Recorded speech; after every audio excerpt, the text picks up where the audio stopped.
Welcome back, everybody, to Unbroken Arrows podcast. I'm Catherine. And I'm Greg. Our guest today is Pat Durkin. Pat is an outdoor writer, a Meat Eater contributor, a newspaper columnist, and a contributor to American Hunter magazine.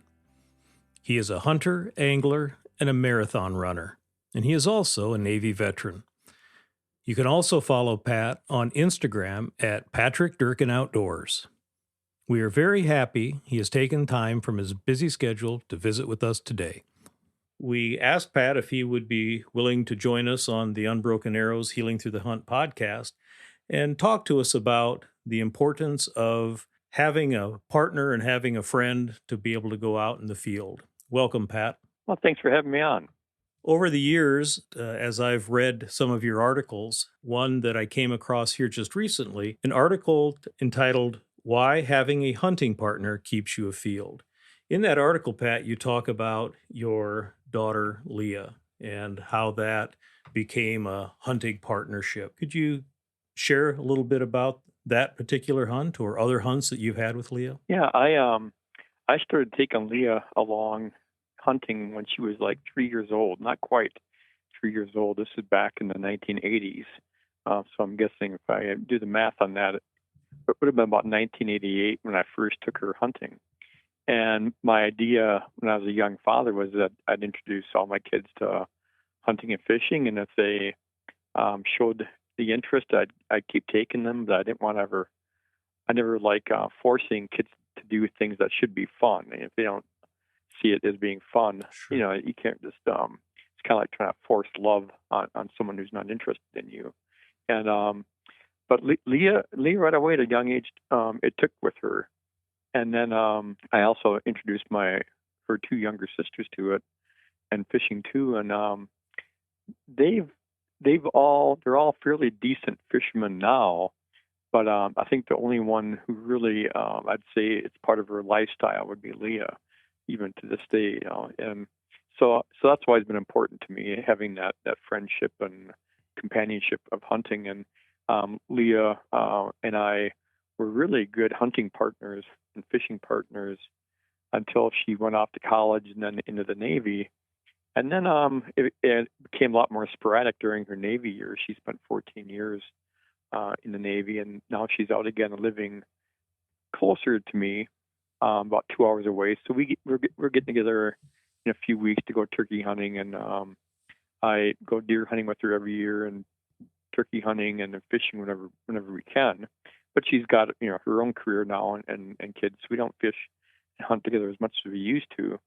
And I think the article you mentioned there was I think what really spurred that one as much as anything was a longtime friendship I had with a guy named John Peters. He died on me just so real suddenly. I didn't meet John till about 2004, I think. But then over the next 5-6 years, we really got along well. And the reason I could start hunting out in Idaho and have fun doing it was not only was I got myself in a decent shape, but I had a good hunting partner who would always go, somebody to go with. Sure. And then eventually, when John died, it made me think a lot about these things and how much you come to rely on people and how much of hunting is about people.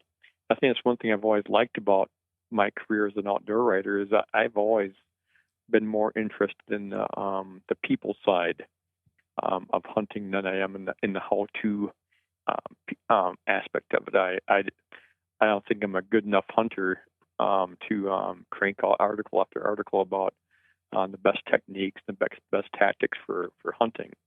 But I'm much more connected with the scientific side of deer management and the people side of hunting. So I think that's where I just naturally gravitated to. And then it's to me, I just like exploring those topics. To me, they're just a little more immediate. And I think a lot of hunters understand it. They get that. There's just something about the importance of hunting in our lives that you realize it goes deeper than just a big buck or a lot of ducks or whatever it might be. And I could ramble here a lot, but one thing I'll say quick, and then I'll be quiet and let you ask me a question.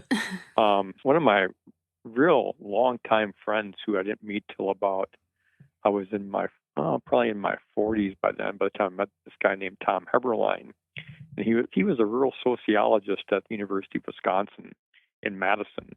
And one of his research, he used to dig into the hunting world quite a bit with his research, that kind of try to figure out why and how, and to what degree people what this hold is that hunting has on us, and why humans are, even in a modern world where we don't need to hunt for our food, why we keep hunting. And one of the things he talked about, and he looked into, and it was really interesting when he surveyed hunters on, if you had to give up something, if you had to give up hunting, basically, what else would, how much of your life would disappear with that?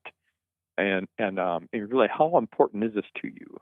And start ranking things. And what he found out was that for many hunters, especially deer hunters, nothing else in their life could quite replace it.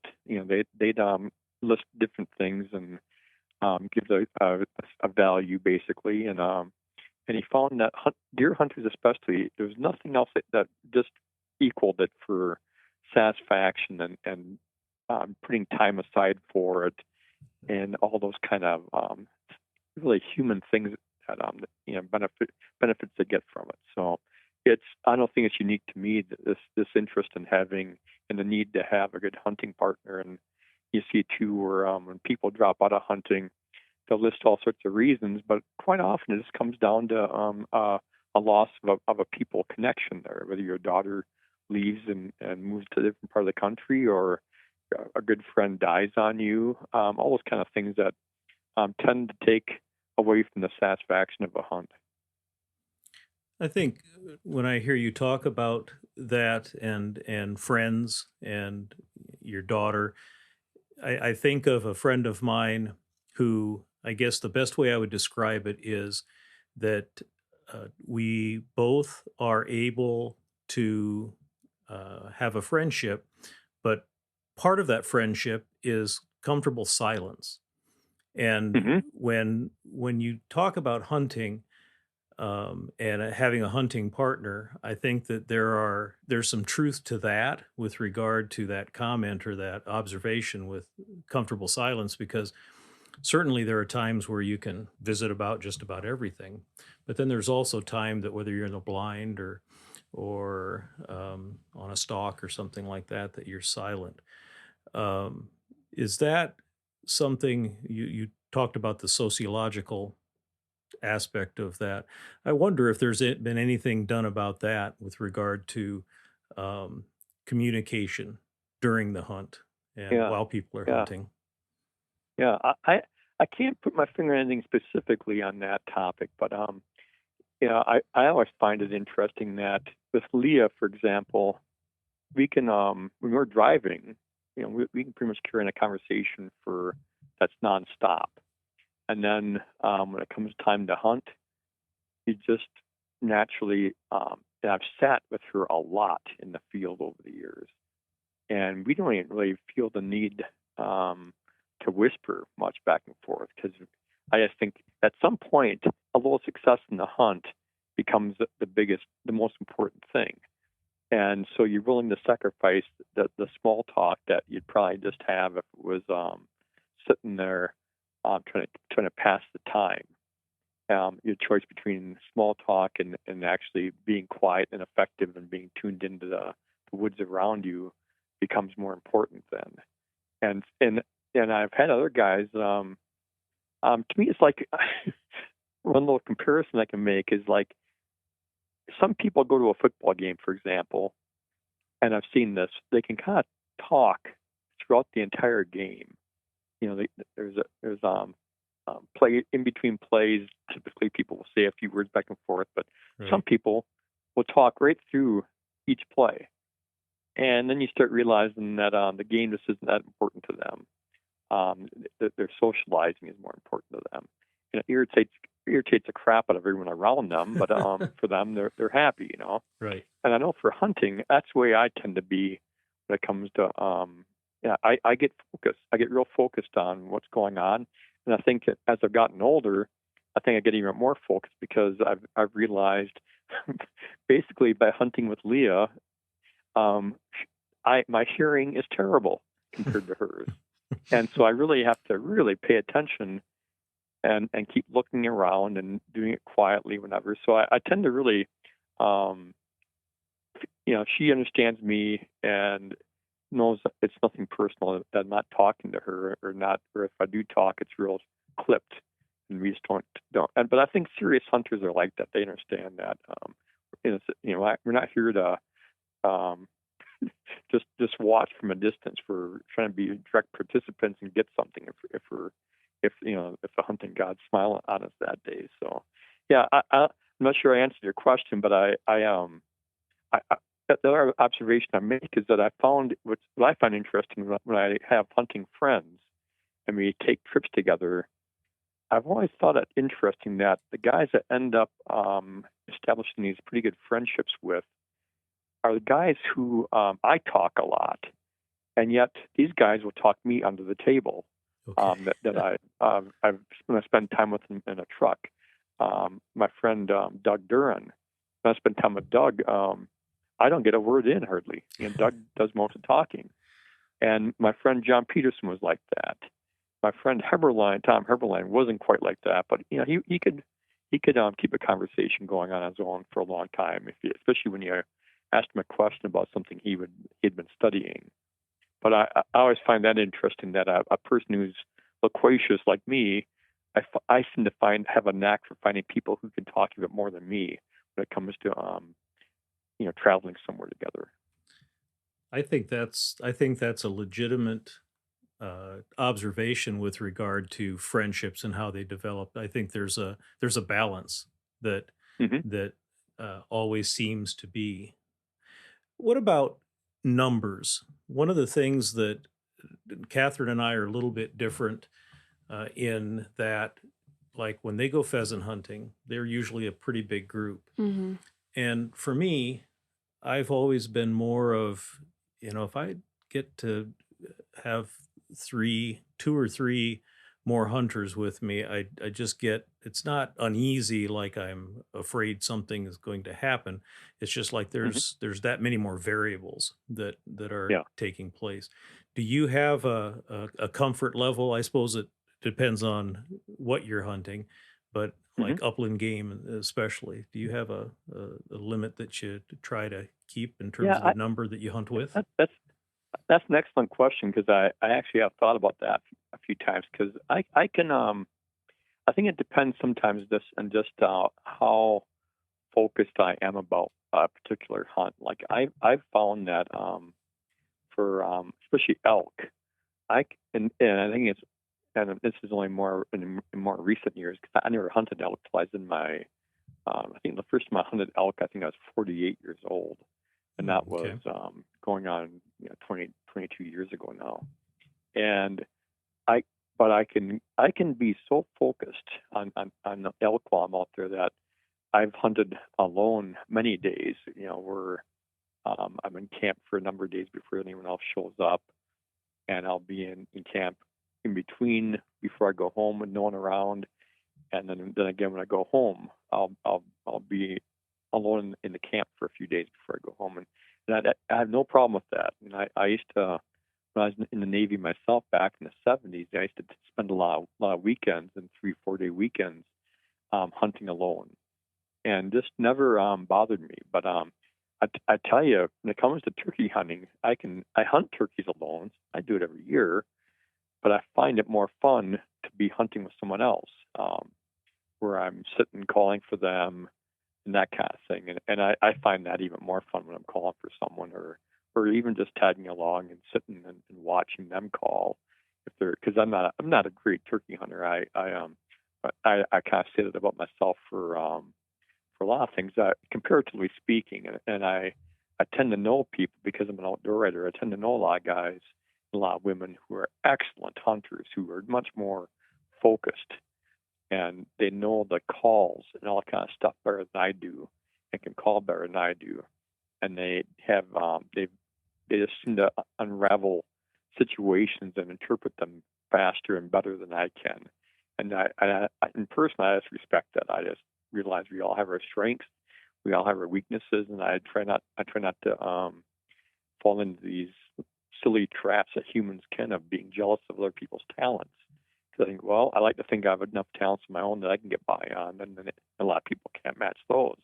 So you pick and choose. You realize your strengths and weaknesses, and you try to.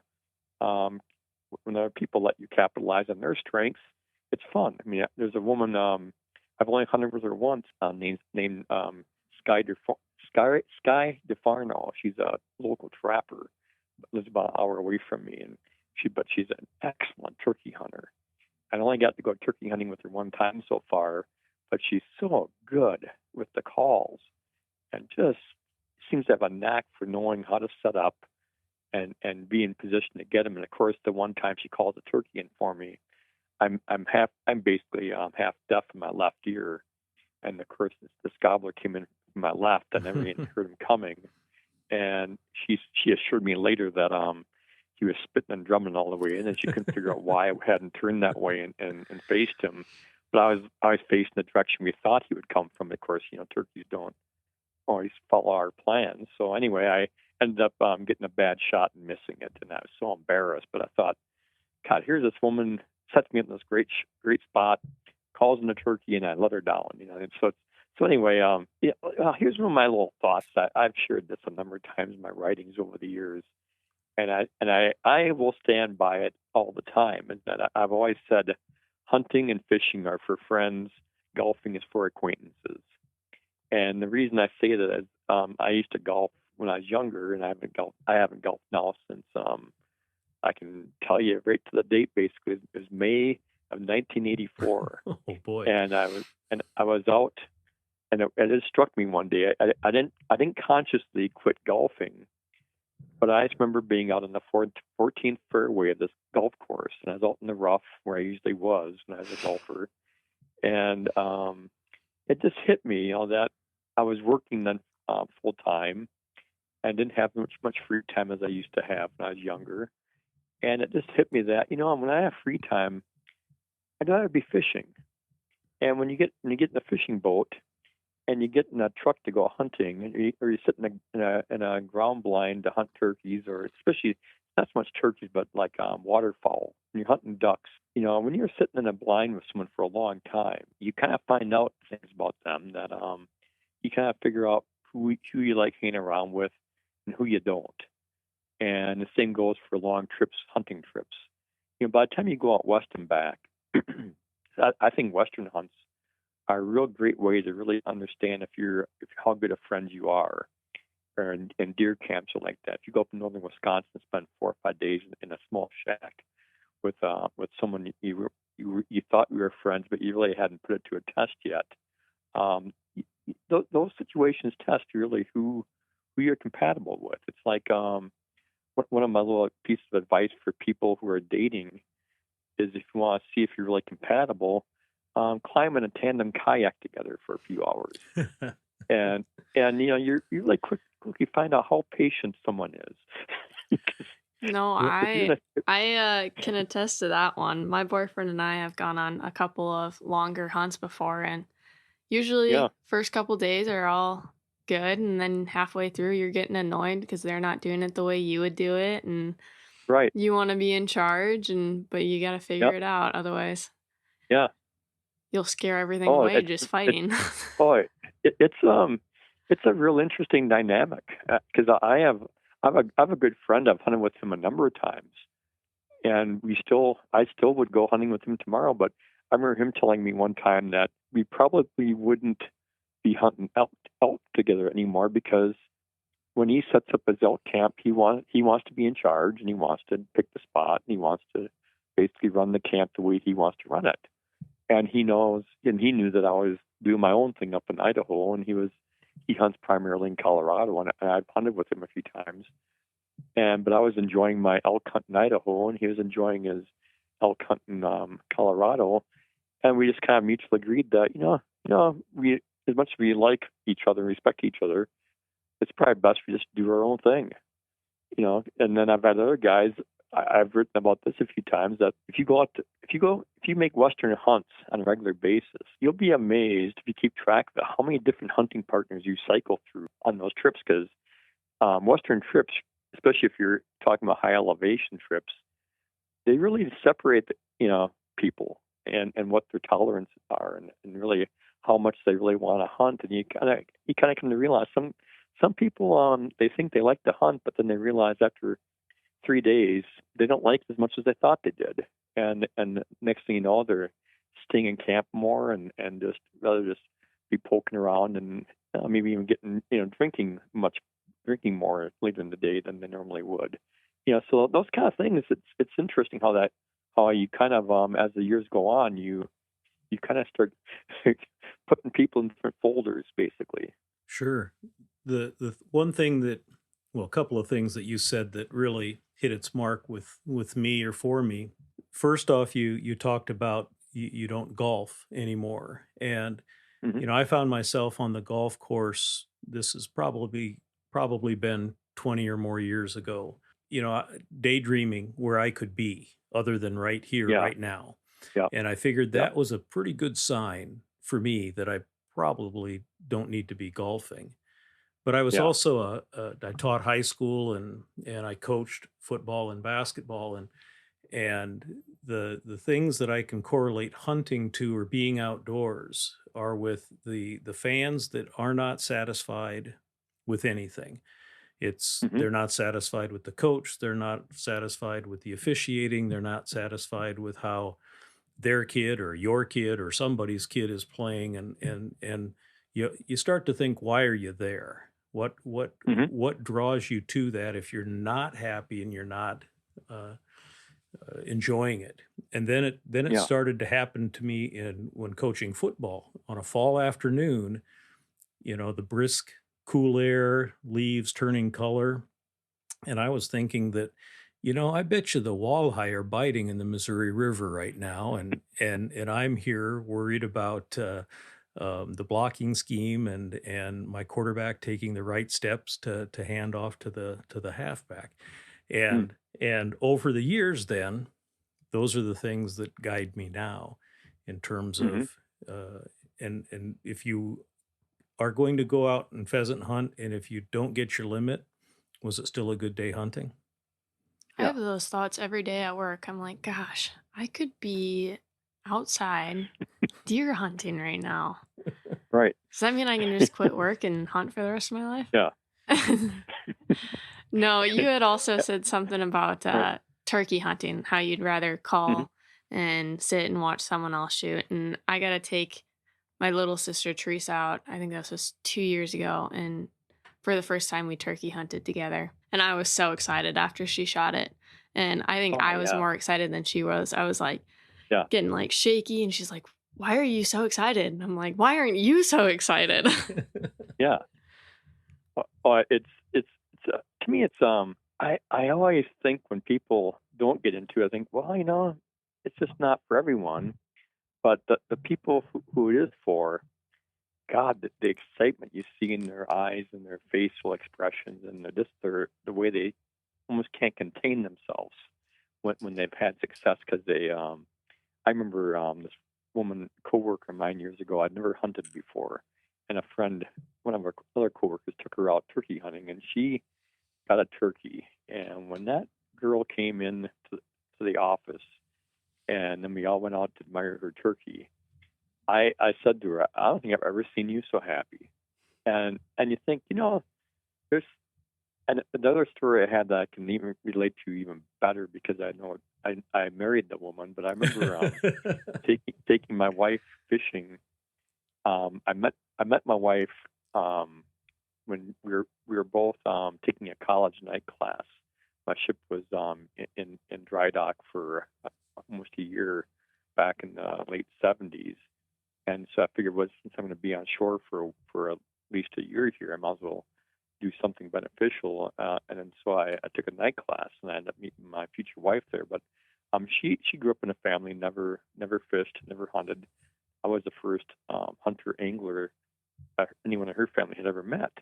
But I remember taking her fishing down in a brackish area of the coast of Virginia called Back Bay. It's mainly freshwater, but it's got enough exposure to the ocean where it's brackish.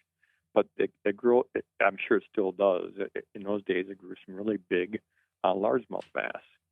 And one summer morning, we're out, and I'd built a boat and had a little engine on it, so we went out fishing. And I remember we got a few bass on and lost them. And then finally, I got this big bass in, and it's been one of those dramatic things where I was pulling this pork rind bait across an opening in the weed bed, and just all of a sudden, it's this big kaloosh, and the bait disappears, and the big wake goes out from where the bass had struck, and then I get the fish on. We fought it for a while, and finally got it in the boat. And I always remember when we got that fish in the net and in the boat, Penny was just beating on my back, just pounding my back with excitement, that we had landed this big bass. And I think, now how many things make people get that excited, where they just, Right. Their heart's racing, they're hugging, they're pounding the back, and it's genuine. It's not some goofy thing sometimes you see on these I hate to say hunting and fishing shows, because I know those guys are trying to make a living too, but sometimes this gets a little overly dramatic and forced, and this was not forced. And I think I've seen the same thing in the turkey woods and the deer woods, and people. I've seen it in myself. I mean, I can think of a couple of times I've gotten something that was, when it happened, I was so happy, just so elated that nothing quite matches it. And I think, well, I've been a sports fan all my life. As far as I follow the Packers, and that's about it. As far as having a real genuine interest. And that makes me happy. I get real excited and happy during games, and I get mad during games, all those emotions. But I don't think, though, it comes from as deep a place as it does when I'm experiencing those even more emotions out in the water or in the woods. And I just want to point out that I'm a Vikings fan and Catherine's a Bears fan, so we've got 3/4 of the NFC North. Got it covered. Yeah, we've got it covered. Almost covered. But I agree with what you're talking about there, and would share that this fall was the first time, and I'm a new deer hunter as well, since my wife passed away. In 2019, and I met Catherine's mother, and we were married this past June. Congratulations! Well, thank you. But I'm new to this deer hunting thing. I'm new to turkey hunting. I'm really new to. I'm getting back. I'm in the R3. I'm the reactivation person. And very good. Yeah. But we went to Nebraska. We live in South Dakota. We went to Nebraska. We purchased a antlerless tag for Catherine's mom, Stephanie. And that was the first time really that I had been deer hunting for sure, without a weapon. And I was only the eyes and the ears. And this was a piece of land that I had hunted before that she was not familiar with. And the joy I received from that was so much more than what I really expected. I was kind of bummed that I wasn't going to have a permit. So we had an antlerless tag, and on this property, I probably have seen 4 out of 5 deer the years that I was on it were does or antlerless. And this year, the closest we saw or came to seeing an antlerless deer was one buck that lost one antler. And otherwise we saw 4 or 5, 6 bucks, which was frustrating for Stephanie, but she didn't even get a shot off. But that's something that's I think there's more to it. Catherine getting excited when her little sister got the turkey. That's mentoring, and that's a real joy for hunting that she can share and pass on. Your friend Tom Heberlein, have you been hunting since he has passed away? No, he died back on January 4th, and so my next opportunity won't be until turkey season. And I always find turkey hunting just interesting. I did drop out of it for quite a few years, mainly because of work commitments, and then in more recent years I've gotten back into it again. And but it's gonna be interesting to see when the fall rolls around, how things unfold again for my hunting, because I really, at this point, I don't quite know how things are going to go this fall. I mean, that's the first time I've ever had that feeling where we have this.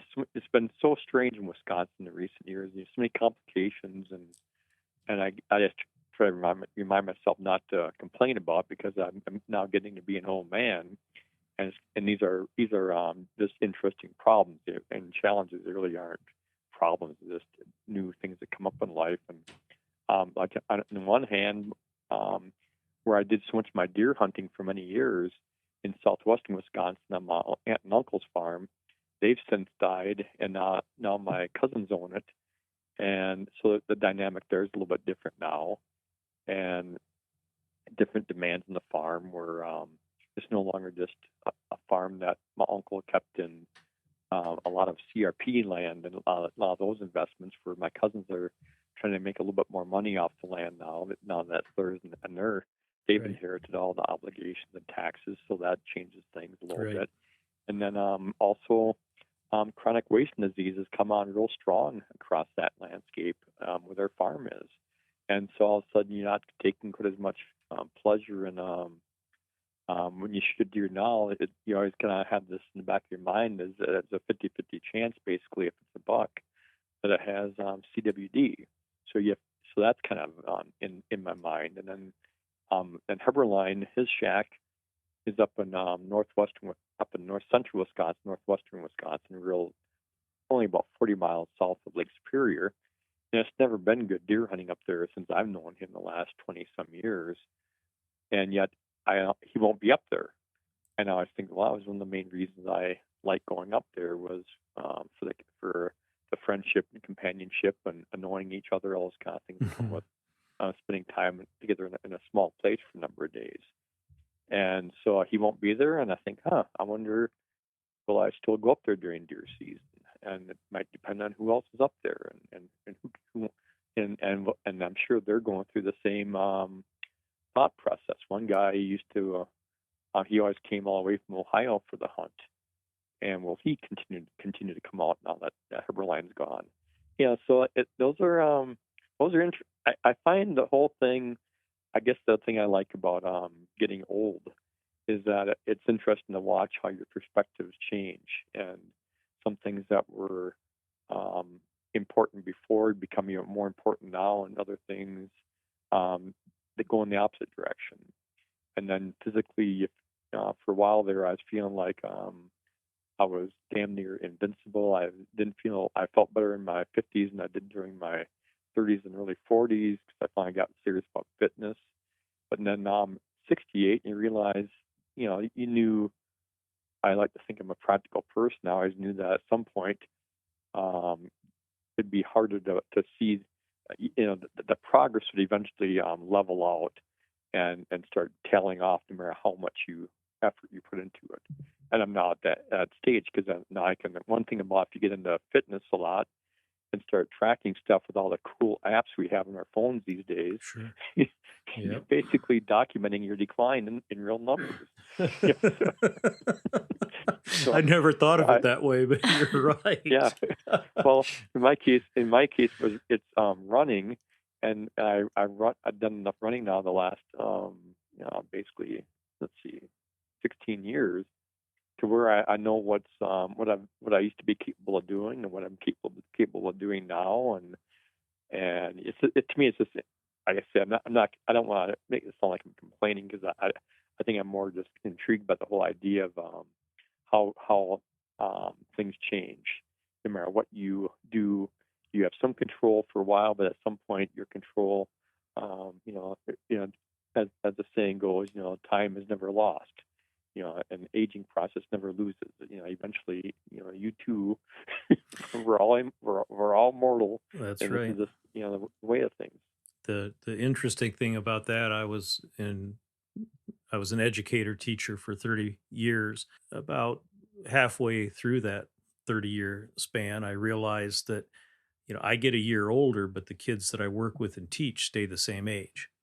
Yeah. And Yeah. and That's interesting. and I Yeah. never and I think that really did have an impact about how young or old I felt, because I Mm. really never felt like I was aging until after I retired. And I think that Huh. interaction really Yeah. had a lot to do with it. Yeah. That's interesting.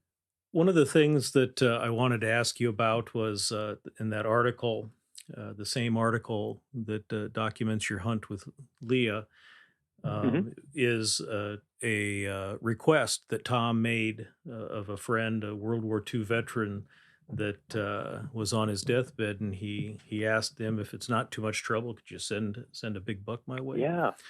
Yeah. Yeah. And Heberlein and I talked about that quite often over the years, and how we were both intrigued by the idea of how often.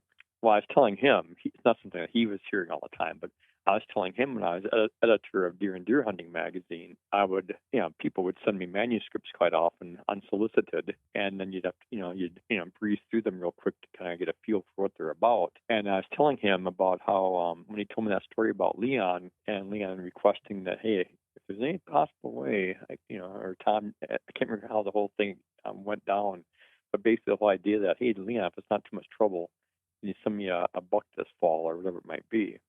And I was telling Heberlein, I said, you're not the first guy with that kind of request. I said, I've run across quite a few articles where people, their dad's dying or whatever, or their grandfather's dying, or the guy's lying on his deathbed. He'll say something like, well, when I get where I'm going, I'll see what I can do about helping things out this fall, and doing what I can to help. And this idea that I think all these people that I've known tend not to be real religious types, but they're enough of it. They have enough, I'd say, respect and the knowledge that we don't know. You can't know if you're looking for actual physical evidence that it's not going to happen when it comes to faith. Mm-hmm. And so they so even lacking the faith, they think, yeah, but geez, I don't want to close the door on that possibility. And so that would come up quite often, that, hey, if there's an afterlife here of any kind, and we can somehow connect in that time, well, here's how I'd like it to come down. You're right.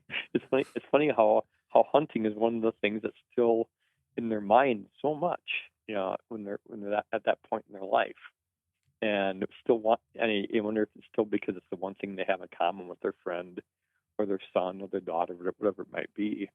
But it's, to me, it's just one of those intriguing things that I find fascinating. And Heberlein too would then tell me other stories about things that happened in the days and weeks after losing a close friend. And typically these, if he'd consider them some kind of possible signs coming from the person, after they're gone. Mm-hmm.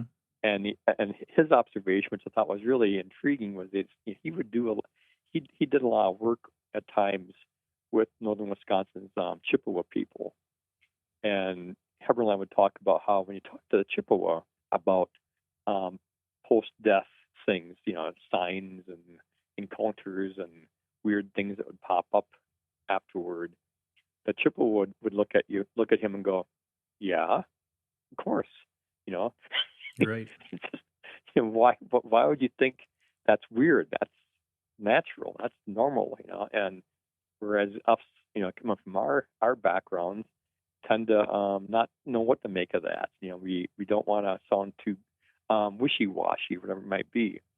And so I'd hear those stories, and I found what's always, I don't know about you guys, but I can think of a number of other friends, when you bring it up, they'll say, well, now that you mention that, this time, and they'll start telling you these really intriguing events that happened after their dad died or after their good friend died. So I guess I'm always of the opinion that, I'm not one to discount the possibility. I think it's to me, it's plausible, and I just find it interesting to write about this stuff and talk to people about it. And, I'm not sure how if I advance our understanding at all of these matters, but I think it's interesting.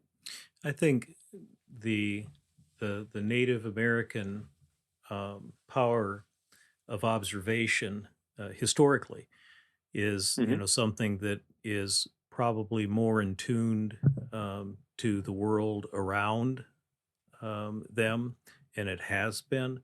And I often wondered with that, uh, the interesting things or the odd things that happen maybe after a friend or family member passes. I've always wondered if it was just that we're just more in tune to Yeah. observing those types of things at the moment, as hmm opposed to the bigger picture of making those observations all the time. hmm So, Yeah. that's, I Yeah. guess, something that I've pondered Yeah. sometimes out hunting with a lot of Yeah. quiet time. And Yeah. hunting in itself is such a spiritual encounter, anyways. Like, hmm especially when you do actually take a shot, like, you are still taking a life. Yeah. That I think that has a lot to do with, like, the way that people feel or encounter God through it. Yeah. I am. I'm not a person. I'm not a religious person, but I think I would think less of a person if they didn't have some. They don't stop every now and then and think about that. Mhm. And even when you're eating the meat that you brought home from like I really in my life I can only think of one time I had I'm not judging here of anyone else.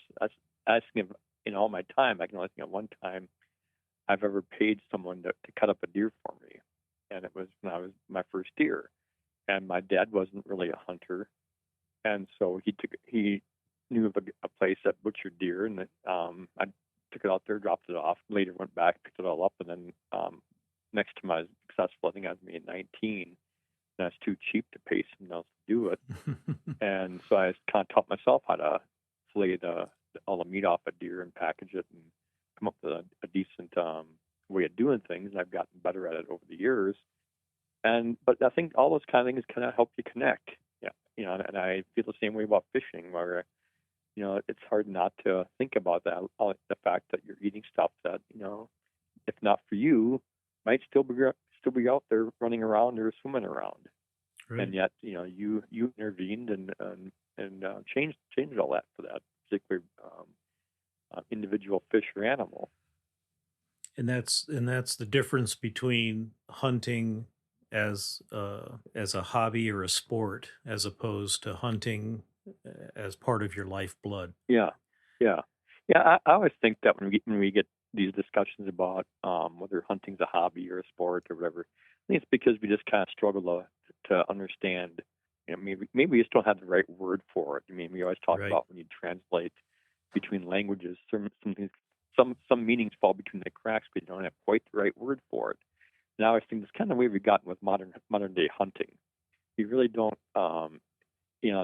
Sport gets tacked onto it because, well, sport has rules, and everyone understands that every sport we play, every game we play, has rules. And I think we have quite a few rules in hunting, and some are to protect the species and manage the species, and others are just come down to our idea of fair chase and what's not fair and that kind of thing. And so I think it's a real complicated world you're operating in there. And so I don't sit there and I don't get mad at people when they don't quite understand why we call it a sport. To think, well, I think it's just, for lack of a better term, we Right. throw that word sport in there, and I'm not sure what the better term would be, but I think it's, for me, it's kind of a more of a lifestyle choice. And I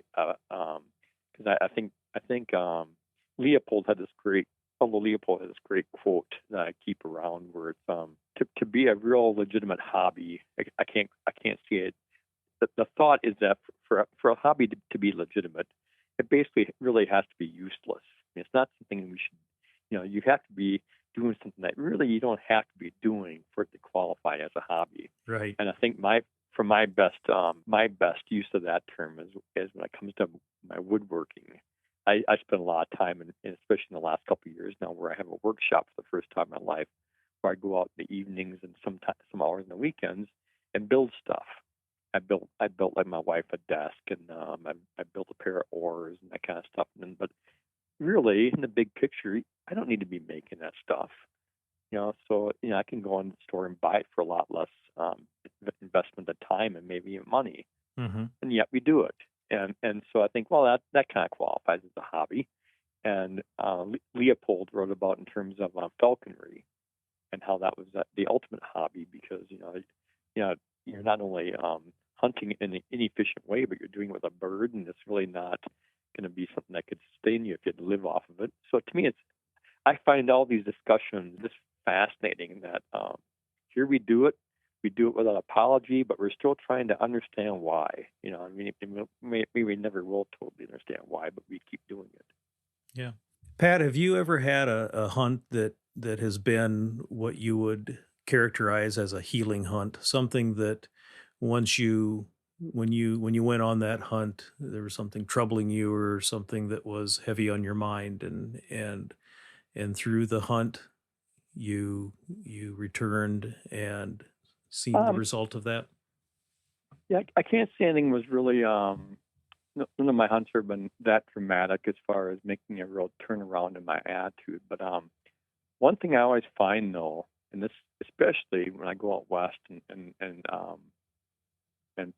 basically pull the plug for 2 weeks and hunt pretty much every day for 2 weeks, I find this is a common thing for me. Is I show up and I'm still got. Well, this is, I should point out too. This is in the last 20 some years, and I've been freelancing as an outdoor writer and editor for about 22, 23 years. And when you're a freelancer, if you try to make a living at it, you really have to hustle, and it's nonstop grinding and working, and Mm-hmm. just pretty much 7 days a week and many hours a day. And I'm not feeling sorry for myself. It's just the way work is, Mm-hmm. and I feel lucky that I've been in a position where I can make a living at it. But when you have a lot of deadlines always on your calendar, and you're always cranking to keep up with them, and at least not fall too far behind, I would arrive every fall in Idaho or Colorado, where I happen to be hunting out for that year, and just be tense. And I typically would have to work my first day in camp just to get caught up, and then find a spot. And this is one of the cool things I like about technology. People complain about technology, but I think, well, for me, it made my life, my work life better, because I could, in the case of Idaho, all I had to do is walk out on a point where I had a really good, strong Wi-Fi signal, or what do you call it, signals, Mm-hmm. cell signal. Right. And then through the wonders of iPhones and Apple computers in recent years, you just instantly everything syncs up, and you can send your article in, you can send your photos in, and shut down, go back to camp, and then not worry about it for another week. And then I'd come back a week later and send out my next article. But it was really amazing to me how it took me about 2 days before I'd kind of just start relaxing and get up on that mountain and just think about nothing but hunting, and then other things that come through your mind. But it's funny how your focus would change, and then I'd like to think by the time I got home again, it'd be hard to get back into the swing of full-time work. But eventually I did, and then you get on that treadmill and run your butt off again from there. 50 weeks basically. Sure. But I really can't think of too many things in my life. I can't think of anything else in my life that quite does that for me the way a good hunt does. Fishing, I love fishing, if not more, at least as much as hunting. But I've never set up my fishing experiences to force myself to separate like that, Mm-hmm. and just disconnect. It's a little bit more difficult for that unless you're really going to a remote area, and Yeah, oftentimes you do that with, say, more people too. yeah, People yeah. involved. And fishing is that's an interesting point, because fishing is, I tend to I I I fish alone every now and then, but not for long. It's usually at most a morning or an evening or something. I still enjoy it, but I can't picture myself um, going up to the boundary waters of Minnesota or something, or up to Lake Superior and getting a campsite and then fishing every day by myself for more than a couple. I could do it a couple of days, but I couldn't do it for 2 weeks. Where my only reason why I try not to do real solitary hunts, and I'm increasingly getting that way, is I think I like to say I respect the mountains. I respect the fact that this isn't hunting in farm country Wisconsin when you go out to the mountains of Idaho or Wyoming, where it might be. If you can mess yourself up real fast. Right, you're going to take safety into account. Yeah, you start taking your own life into account a little bit more. It puts the hair in the back of your neck up a little more often than your typical farm country hunt does. So and then plus I think it'd be disrespectful to my wife that if for 2 weeks every year she has to worry her ass off that. Sure. What if he doesn't call tonight? What if he doesn't send a message out tonight? That kind of thing. And it's just I think I've gotten better about respecting that kind of demands you put on your loved ones. Sure. Well, Pat, we appreciate the time that you have taken to visit with us, and we hope that our paths will cross again. And like I mentioned earlier, you mentioned Aldo Leopold. I'd love to have a conversation with you about his writing and his teaching. That might be one that might be just you and I, Catherine.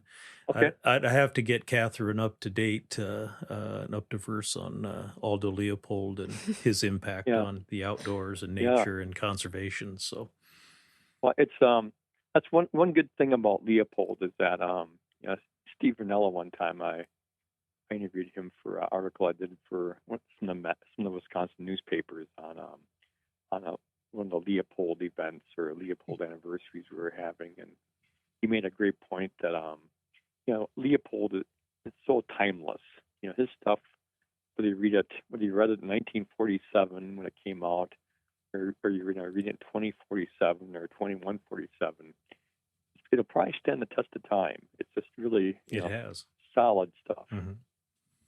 It has, and one of the things that drew me to his writing immediately again was his power of observation. I just there was no detail that was too minute to be observed, and to take the time to reflect upon the meaning behind that observation.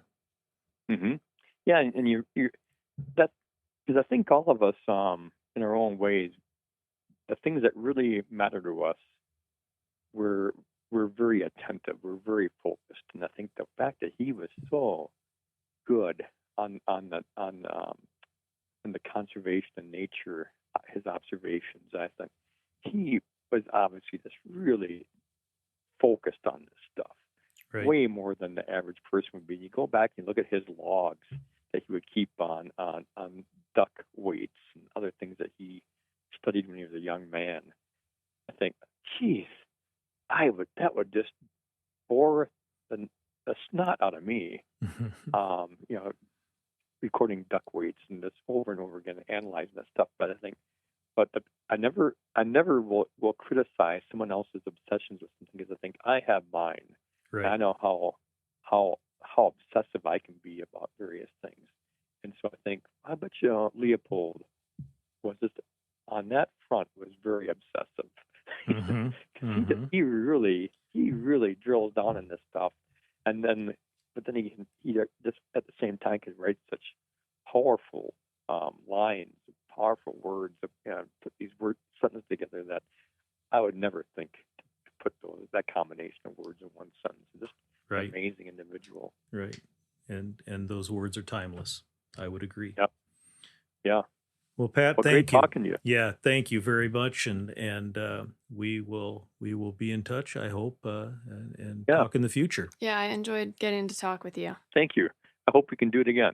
Okay, thanks, Pat.